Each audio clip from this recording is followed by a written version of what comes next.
नमस्कार। आज हम एक बहुत ही विशेष धार्मिक अनुष्ठान पर बात कर रहे हैं। शिवरात्रि व्रत का उद्यापन, मतलब उसे विधि पूर्वक समाप्त कैसे किया जाए। जी। हमारे पास जो जानकारी है वो ऋषियों और सूत जी के बीच जो संवाद हुआ था उसका हिस्सा है। वहां ये विधि पूछी गई थी। बिल्कुल। और ये जो विधि है ये काफी विस्तृत है। स्रोत ये बताता है कि इसके पालन से भगवान शंकर प्रसन्न होते हैं और व्रत का पूरा फल भी मिलता है। हाँ, ये सिर्फ एक दिन की पूजा नहीं लगती, ये तो एक बहुत लंबी साधना का समापन है ना? सही कहा। असल में ये उस व्रत के उद्यापन की विधि है जिसका पालन आप सोचिए लगातार 14 वर्षों तक किया गया हो। 14 साल? सच में ये तो बहुत लंबा समय है। क्या स्रोत में बताया है कि इतना लंबा क्यों? देखिए, स्रोत सीधे तौर पर तो कारण नहीं बताता, पर इतनी लंबी अवधि अपने आप में ही गहरी निष्ठा दिखाती है।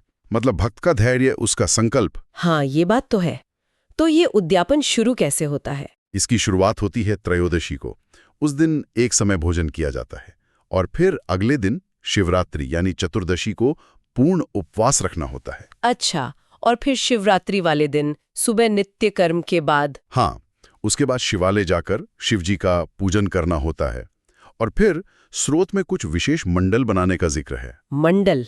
कैसे मंडल? एक गौरी तिलक नाम का मंडल है और दूसरा लिंगतोभद्र या फिर सर्वतोभद्र मंडल।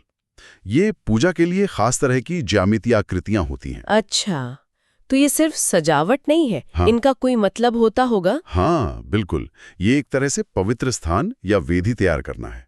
गौरी तिलक शायद देवी पार्वती के लिए और लिंगतोभद्र शिव जी की ऊर्जा के लिए। समझ गई। इसके बाद कलश स्थापना की बात भी है शायद। जी। मंडप के कोनों में प्रजापति नाम के कलश रखे जाते हैं, वस्त्र, फल, दक्षिणा वगैरह के साथ। और बीच में एक मुख्य कलश। मुख्य कलश सोने या तांबे का? हाँ, सोने या तांबे का।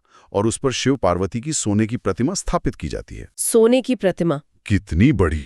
स्रोत में वजन बताया है 1 या आधा पल तोला। ये पुराना माप है, मतलब करीब 12 या 6 ग्राम सोना। या फिर जितनी भक्त की क्षमता हो।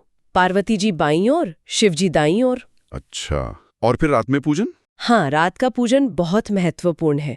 स्रोत कहता है आलस्य छोड़कर जागरण करना है। जागरण मतलब पूरी रात जागना? जी, और सिर्फ जागना नहीं, 4 ऋत्विज होते हैं, मतलब सहायक पुरोहित और एक मुख्य आचार्य। इनके साथ रात के चारों पहर में पूजा करनी होती है। चारों पहर? और क्या होता है इस दौरान? शिवजी के कीर्तन, गीत, नृत्य, मतलब पूरी रात भक्ति में डूबे रहना है। एक तरह से चेतना को जागृत रखने का प्रयास है ये। वाह, ये तो सच में बहुत गहन साधना लगती है। फिर सुबह जब रात बीत जाती है, सुबह फिर से पूजन होता है और विधि पूर्वक होम किया जाता है। होम के बाद?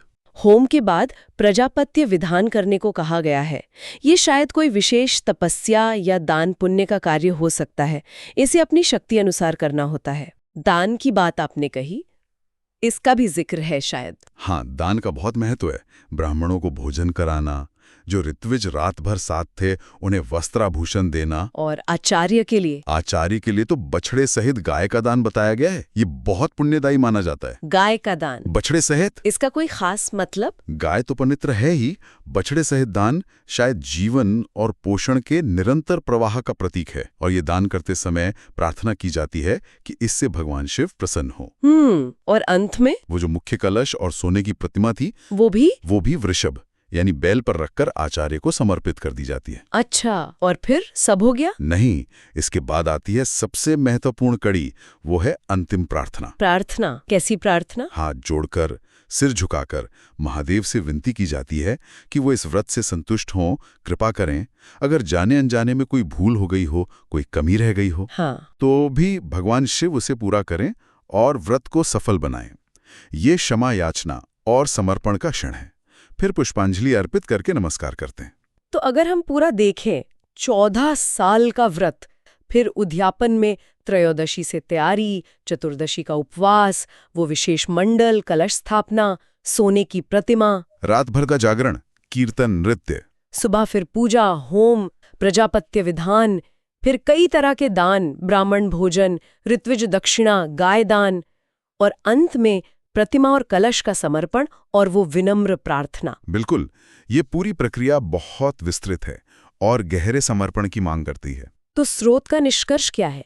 इस सब के बाद क्या होता है? स्रोत यही कहता है कि इस विधि से उद्यापन करने पर व्रत में कोई कमी नहीं रहती और भक्त को मनोवांछित सिद्धि, मतलब जो वो चाहता है, वो मिलता है। ये प्रक्रिया एक तरह से दिखाती है कि कैसे वर्षों की निष्ठा, विधि विधान का पालन और पूरा समर्पण इन्हें आध्यात्मिक फल से जोड़ा गया है। सही बात है। कर्म, भक्ति और फल का गहरा संबंध दिखता है इसमें। और शायद यही बात सोचने वाली है। स्रोत में बताई गई ये इतनी जटिल, इतनी लंबी प्रक्रिया, जिसमें इतना कर्मकांड, इतनी भक्ति शामिल है, ये आज के समय में मनुष्य के विश्वास, उसके कर्म और उससे मिलने वाले परिणाम के बीच किस तरह के संबंध की ओर इशारा करती है, ये सोचने का विषय है।